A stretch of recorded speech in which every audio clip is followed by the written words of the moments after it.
कहानी की शुरुआत में हम स्मिथ नाम के एक नए टीचर को देखते हैं जो अपने क्लास में पढ़ा रहा था। जैसे ही वो ब्लैक बोर्ड की तरफ मुड़ा, टाई नाम के एक लड़के ने उसकी तरफ कागज का एक टुकड़ा क्रश करके फेंका। मगर स्मिथ ठहरा सीक्रेट एजेंट, उसने पहले से नोटिस कर लिया था और टुकड़े को पकड़कर वापस टाई के मुंह पर दे मारा। ये देखकर सभी बच्चे हैरान रह गए। टाई को बहुत गुस्सा आया और वो स्मिथ से लड़ने के लिए आगे बढ़ा, मगर स्मिथ ने बड़ी ही आसानी से उसे धूल चटा दी। लेकिन अब एक दूसरा स्टूडेंट जिसका नाम रॉड्रिगेज है वो भी खड़ा हो गया। रॉड्रिगेज के हाथ में एक हथियार था। जब स्मिथ के कहने पर रॉड्रिगेज ने उसे अपना हथियार नहीं दिया तो स्मिथ ने उसकी उंगलियों को मरोड़ कर उसका हथियार छीन लिया। क्लास के सभी बच्चे समझ गए थे कि स्मिथ से पंगा लेना बहुत भारी पड़ सकता है। अब क्लास पूरी तरह शांत थी, मानो सब कुछ सांप सूंघ गया हो। स्मिथ ने क्लास का कंट्रोल अपने हाथ में लिया और सबको पढ़ने लगा दिया। दरअसल कुछ समय पहले तक ये आदमी फौज का एक खुफिया जासूस था।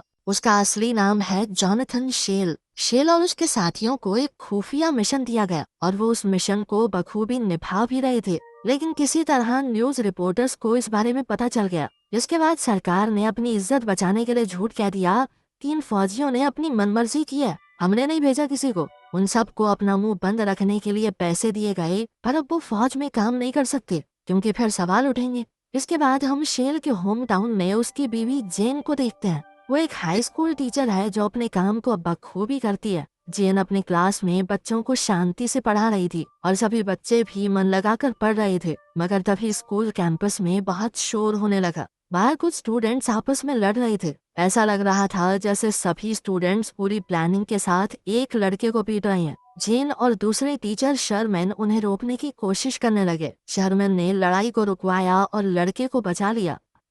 इसके बाद जेन ने उस लड़के से बात की जिसने ये पूरी गुंडागर्दी फैला रखी थी। लूकस कोई मामूली लड़का नहीं था, वो एक बेहद ताकतवर लीडर है जिसकी गैंग का नाम है किंग्स ऑफ डिस्ट्रक्शन। जेन ने बड़े प्यार से उसे समझाने की कोशिश की कि ये सब कुछ गलत है, मगर लूकस के ऊपर इन बातों का कोई असर नहीं हुआ। उसने उल्टा जेन को धमकाते हुए कहा कि मेरे लफड़े में टांग मत अड़ा वरना बहुत पछताएगी तू, और फिर गुस्से में वहाँ से चला गया। इसके बाद तो जेन और मिस्टर शर्मन सीधा प्रिंसिपल ऑफिस में चले गए और उन्होंने प्रिंसिपल को पूरी बात बताई। उन्होंने कहा कि लूकस के ऊपर सख्त से सख्त कार्रवाई करनी जरूरी है। आखिर वो सरेआम टीचर्स को कैसे धमका सकता है। लेकिन प्रिंसिपल ने ये कहते हुए मना कर दिया कि हमारे पास सबूत कहाँ है। अब जेन गुस्से में वहाँ से ये कहकर चली गई कि अब तो सबूत लेकर ही आऊंगी, चाहे उसके लिए मुझे कुछ भी करना पड़े। जब जेन अपनी गाड़ी के पास गई तो लूकस की गैंग के सभी लड़के उसकी गाड़ी को घेर कर खड़े थे। लड़कों ने गाड़ी के की होल को किसी च्युइंगम जैसी चीज से बंद कर दिया था।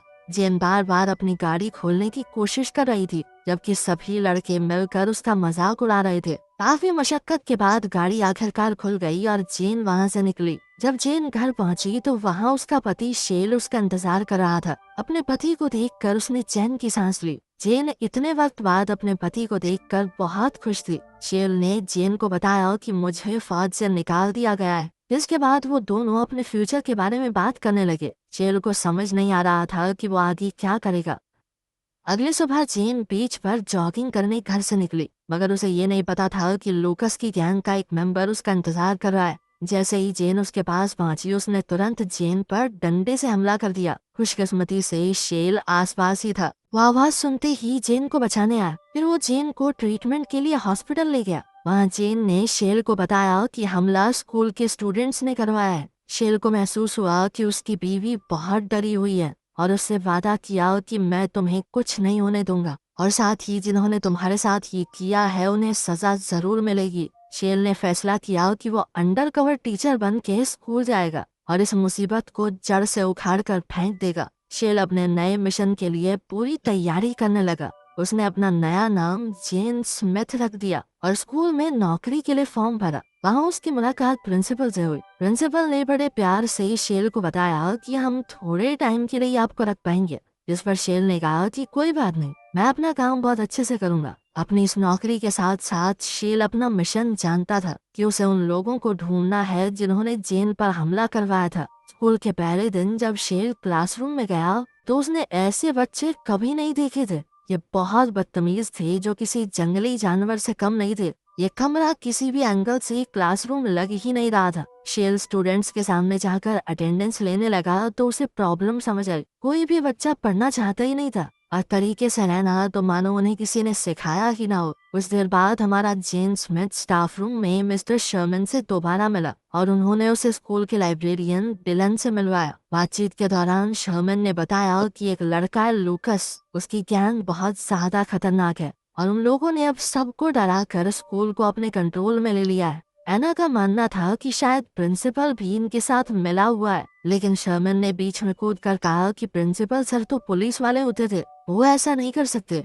एना की बात सुनकर स्मिथ को प्रिंसिपल पर शक होने लगा। बाद में प्रिंसिपल से बात करते हुए स्मिथ ने कुछ अजीब चीजें नोटिस की, जैसे कि सोने की रोलेक्स घड़ी जो कि बहुत महंगी है, एक प्रिंसिपल की तनख्वाह के साथ खरीदी नहीं जा सकती। वो जानबूझकर कुछ भड़कीले सवाल करने लगा ताकि प्रिंसिपल कुछ तो रिएक्ट करे, लेकिन प्रिंसिपल ने कहा कि अपनी क्लास पर ध्यान दो, मेरी घड़ी पर नहीं। खैर शाम को स्मिथ अपनी मिलिट्री टीम से दोबारा मिला। ये वही लोग थे जिन्हें उसके साथ साथ फौज से निकाल दिया गया था। वो सब उसी के कहने पर वहां आए थे और स्मिथ ने उन्हें स्कूल पर नजर रखने को कहा। उसके एक साथी होलन ने कहा कि मुझे इस सब पचड़े में नहीं पड़ना, लेकिन बाकी लोग तैयार हो गए।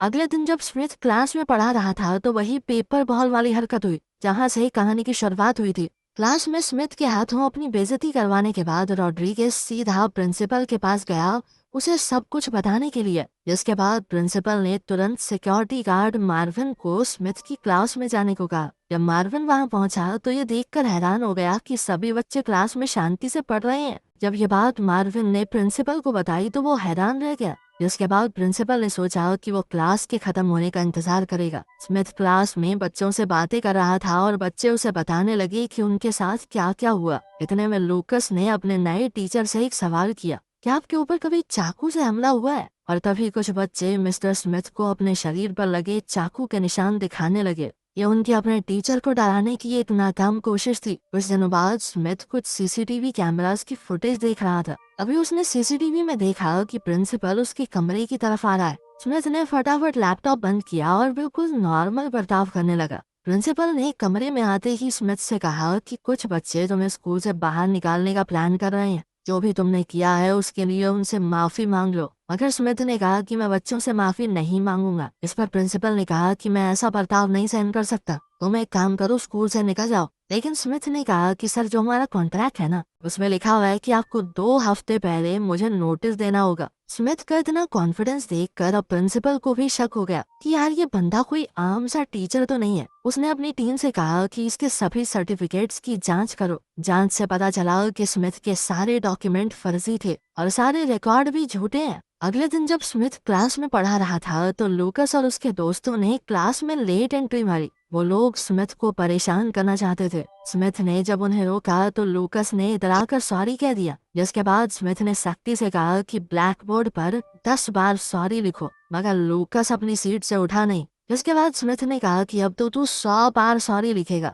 अब तो लूकस भी समझ चुका था कि उसे लिखना तो पड़ेगा क्योंकि स्मिथ बहुत जिद्दी है। फिर क्लास के माहौल को थोड़ा ठीक करने के लिए स्मिथ सभी बच्चों से पूछने लगा कि तुम्हारे आगे के क्या प्लान्स हैं, क्या करना है जिंदगी में। स्मिथ की ऐसी ही बातों से बच्चों को अब लगने लगा था कि वो एक अच्छा आदमी है जो उन सबको बेहतर इंसान बनाना चाहता है। उसकी बातों से सभी स्टूडेंट्स इमोशनल हो गए, मानो किसी ने उनकी आंखें खोल दी। क्लास खत्म होने के बाद अचानक से प्रिंसिपल कमरे में आ गया और उसने स्मिथ को कहा कि वाह, कितने अच्छे तरीके से क्लास संभालते हैं आप। अच्छा सर, एक बार मेरे ऑफिस में आना, कुछ बात करनी थी। इससे पहले कि स्मिथ वहां पहुंचता उधर प्रिंसिपल ने कुछ अलग ही प्लान बनाया हुआ था। दरअसल वो लूकस के साथ मिलकर स्मिथ को मारना चाहता था, मगर वो नहीं जानते कि स्मिथ उनसे 2 कदम आगे है। उसने पहले ही सीसीटीवी में उनकी मीटिंग होते हुए देख ली थी और वो पूरी तैयारी के साथ उनसे मिलने गया। स्मिथ एक बुलेट प्रूफ जैकेट पहनकर लाइब्रेरी के अंदर गया और चुपचाप उनका इंतजार करने लगा। वहीं पीछे लूकस और प्रिंसिपल के भाड़े के गुंडे भी आ गए।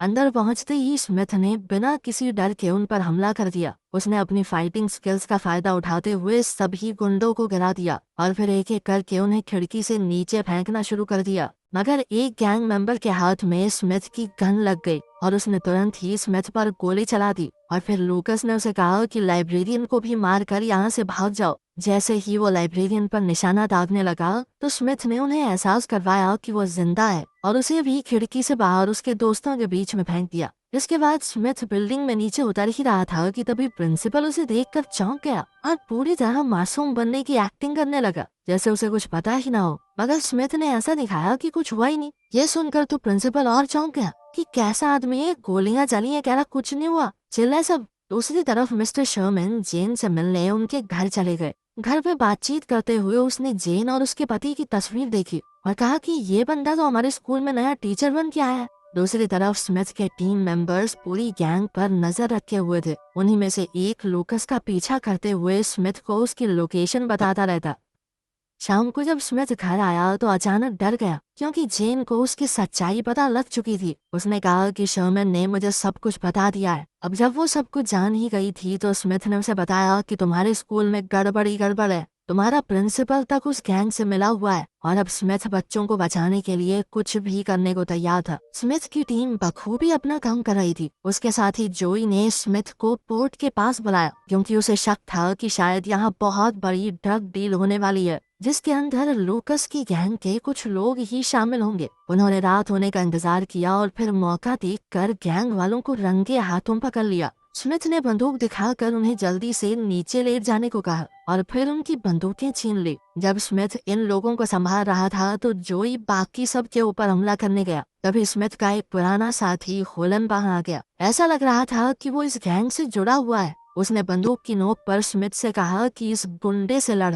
वो गुंडा स्मिथ से काफी हट्टा कट्टा था, लेकिन फिर भी दोनों में जबरदस्त लड़ाई हुई। वो गुंडा एक के बाद एक स्मिथ पर हमला किए जा रहा था, लेकिन आखिर में स्मिथ ने उसकी गर्दन पे वार करके जबरदस्त लात मारी और उसे नीचे गिरा दिया। स्मिथ का जज्बा देखकर होलन हंसने लगा और कहा कि आज भी बातचीत तो है तेरे में। इतने में पीछे से वो गुंडा स्मिथ पर हमला करने के लिए भागा तो होलन ने उसे गोली मारकर अपने दोस्त को बचाया। उन्होंने सारे ड्रग्स नदी में फेंक दिए और पैसा लेकर वहां से निकल लिए। अगली सुबह प्रिंसिपल ने अपने घर पर न्यूज देखी कि कैसे नदी किनारे बहुत सारे ड्रग्स पकड़े गए हैं। वो इस बारे में सोच ही रहा था कि इतने में उसे ड्रग लॉर्ड क्रोनो का कॉल आया। उसने प्रिंसिपल को धमकाते हुए कहा कि मेरे भेजे हुए ड्रग्स का पैसा दे, समझा। प्रिंसिपल सहमा हुआ स्कूल पहुंचा और लूकस से बहस करने लगा कि आखिर ये सब हुआ कैसे, जिस पर लूकस ने बताया कि सब के पीछे स्मिथ का हाथ है। मगर स्मिथ इस बात को छुपाने के मूड में नहीं था। उसने तो पूरे स्कूल में अनाउंसमेंट करवा दी कि ड्रग डील के पैसों से वो स्कूल को बेहतर बनाएगा और साथ ही उसने सभी बच्चों को पिज्जा पार्टी भी दी। इतने में प्रिंसिपल वहां पहुंचा और सबके सामने स्मिथ को नौकरी से निकालने की धमकी देने लगा। मगर स्मिथ ने अब बाकी सबके दिल में जगह बना ली थी। सभी बच्चे खुश थे और शर्मन भी स्मिथ का साथ देने के लिए पूरी तरह तैयार था। स्मिथ ने उससे कहा कि तुम शरीफ आदमी हो, इन चक्करों में मत पड़ो। वो प्रिंसिपल भी दुश्मनों के साथ मिला हुआ है, बहुत खतरनाक लोग हैं ये। लेकिन शर्मन को अभी भी लग रहा था कि प्रिंसिपल शरीफ आदमी है। उसी रात स्मिथ को फिर से टारगेट बनाया गया। गैंग के 2 लोग कार में स्मिथ का पीछा कर रहे थे और मौका देखते ही उन्होंने स्मिथ पर गोली चला दी, जिसके बाद स्मिथ की गाड़ी बेकाबू होकर एक घर में घुस गई। बहुत जबरदस्त एक्सीडेंट हुआ जिसके बाद सबको लगा कि स्मिथ मारा गया। ठीक उसी वक्त शर्मन ने देखा कि गैंग के कुछ लोग स्कूल की बेसमेंट में ड्रग्स पैक कर रहे हैं। शर्मन ने सोचा कि यही सही वक्त है सबूत इकट्ठा करने का, मगर प्रिंसिपल ने उसकी परछाई देख ली और उसका पीछा करने लगा। शर्मन के साथ उस वक्त उसकी एक स्टूडेंट लाइला भी थी। उसने लाइला से कहा कि तुम छुप जाओ, मैं इन गुंडों का ध्यान खींचता हूँ, साथ ही यहाँ चाहे कुछ भी हो जाकर स्मिथ को जरूर बताना। इसके बाद शर्मन ने गुंडों से भागने की बहुत कोशिश की, लेकिन आखिर में प्रिंसिपल और उसके गुंडों ने उसे घेर लिया और प्रिंसिपल ने खुद अपने हाथों से उसे गोली मारी। शर्मन की स्टूडेंट लाइला ने छुपकर ये सब कुछ देख लिया था और मौका मिलते ही उसने जाकर ये सब कुछ अपने दोस्त को बताया। अगले दिन पूरे स्कूल में ये बात फैल गई कि स्मिथ एक एक्सीडेंट में मारा गया और सभी बच्चे उसकी मौत की खबर से बहुत दुखी थे। तभी स्मिथ ने स्कूल में एंट्री मारी और सभी उसे जिंदा देखकर हैरान रह गए। क्या हुआ, मुंह क्यों लटकाया, कोई मर गया क्या? गैंग के मेंबर्स को तो जैसे सांप सूंघ गया हो। कुछ देर बाद स्मिथ जाकर वुल्फसन नाम के टीचर से मिला। स्मिथ के पास पक्के सबूत थे कि वुल्फसन भी इस ड्रग डीलिंग में शामिल है। स्मिथ ने वुल्फसन से कहा कि इन बच्चों की जिंदगी से खेलना बंद करो, मेरा साथ दो इस सब को खत्म करने में। मगर वुल्फसन नहीं माना, जिसके बाद स्मिथ ने मौका देखकर उसे अकेले पकड़ लिया और उसे अंदर की इंफॉर्मेशन निकालने के लिए टॉर्चर करने लगा। दूसरी तरफ गैंग के लोगों ने मौका देखकर जेन के घर पर हमला करने का प्लान बनाया। वो खिड़की तोड़कर घर में घुसे और जेन को बंदूक की नोक पर बंदी बना लिया। इसी वक्त वो लड़की लायला अपने एक दोस्त के साथ स्मिथ को शर्मन की मौत की सच्चाई बताने पहुंच गई, जिसके बाद गुंडों ने उन्हें भी बंदी बना लिया। कुछ देर बाद स्मिथ भी घर वापस पहुंचा। वो पहले ही समझ गया था कि कुछ तो गड़बड़ है, लेकिन फिर भी उसने ऐसा दिखाया कि वो जाल में फंस रहा है और फिर अचानक से गुंडों पर हमला कर दिया। लेकिन गुंडे बहुत ज्यादा थे, उन्होंने स्मिथ को जैसे तैसे पकड़ ही लिया। लूकस ने अपने बॉस को फोन पर सब कुछ बताया तो क्रोनो ने कहा कि इसी वक्त सबको खत्म कर दो ताकि उनके ड्रग बिजनेस में कोई रुकावट न रहे। इतने में घर की घंटी बजी। दरवाजे पर जेन की मकान मालकिन थी। लूकस ने जेन से कहा कि जल्दी से इस बुढ़िया को भगा यहाँ से कुछ बहाना बना के। जेन ने बिल्कुल वैसा ही किया, पर इस दौरान स्मिथ को मौका मिल गया और उसने अपने पास खड़े गुंडे की टांग में चाकू घोंप दिया। वो फिर से उठ खड़ा हुआ और एक के बाद एक गुंडों को मारने लगा, लेकिन लूकस ने जेन पर बंदूक तान दी और स्मिथ से कहा कि अगर इसे जिंदा देखना चाहता है तो अपनी बंदूक नीचे फेंक। स्मिथ के पास कोई दूसरा ऑप्शन नहीं था तो उसने बंदूक फेंक दी। ये मौका मिलते ही लूकस जेन को दूर करके स्मिथ का काम तमाम करने ही वाला था, पर इतने में लायला के दोस्त ने बंदूक उठाई और लूकस पर गोली चला दी, जिसके बाद अब सभी गुंडे ढेर हो चुके थे। स्मिथ ने उन सबकी लाशें गाड़ी में भरकर प्रिंसिपल तक पहुंचा दी। यह स्मिथ की तरफ से युद्ध का ऐलान था। अब वो अपनी पूरी टीम के साथ स्कूल पर धावा बोलने की तैयारी करने लगा। जल्दी ही पूरा स्कूल किसी वॉर जोन में बदल गया। गोलियां दीवारों के पार जा रही थी। गुंडे बहुत ज्यादा थे, लेकिन स्मिथ और उसकी टीम के लोग ट्रेन कमांडो थे, कोई नौसिखिए नहीं। उन्होंने एक के बाद एक जबरदस्त टैक्टिक्स का इस्तेमाल करके गुंडों को खत्म करना शुरू कर दिया। कुछ देर बाद हॉलैंड ने ड्रग लॉर्ड क्रोनो को बंदी बना लिया। वो उसे गिरफ्तार करने के लिए आगे बढ़ ही रहा था कि तभी पीछे से प्रिंसिपल ने उसे गोली मार दी। फिर वो क्रोनो के साथ छुप गया स्मिथ का इंतजार करते हुए, पर स्मिथ ने बड़ी चालाकी से अंदर आने से पहले लाइट्स बंद कर दी। उसने अचानक उन पर हमला किया, पर वो दो के साथ अकेला लड़ रहा था। जब वो प्रिंसिपल से दो हाथ कर रहा था तो क्रोनो ने पीछे से उसके कंधे में गोली मार दी। लेकिन इससे पहले कि वो स्मिथ को खत्म कर पाता, हॉलैंड ने मरते मरते भी अपने दोस्त को बचाने के लिए क्रोनो को गोली मार दी। अब वहाँ प्रिंसिपल और स्मिथ ही बचे थे। प्रिंसिपल ने चुपके से फायर एक्सटिंग्विशर से स्मिथ पर हमला किया। इससे स्मिथ की बंदूक नीचे गिर गई, जो प्रिंसिपल ने झट से उठा ली, लेकिन बंदूक में गोली ही नहीं थी। जिसके बाद स्मिथ ने अपने हाथों से ही प्रिंसिपल को खत्म कर दिया और आखिरकार अब स्कूल इस गुंडे राज से आजाद हुआ। वीडियो पसंद आई तो लाइक कर देना, चैनल को सब्सक्राइब कर लेना। मिलते हैं अगले वीडियो में।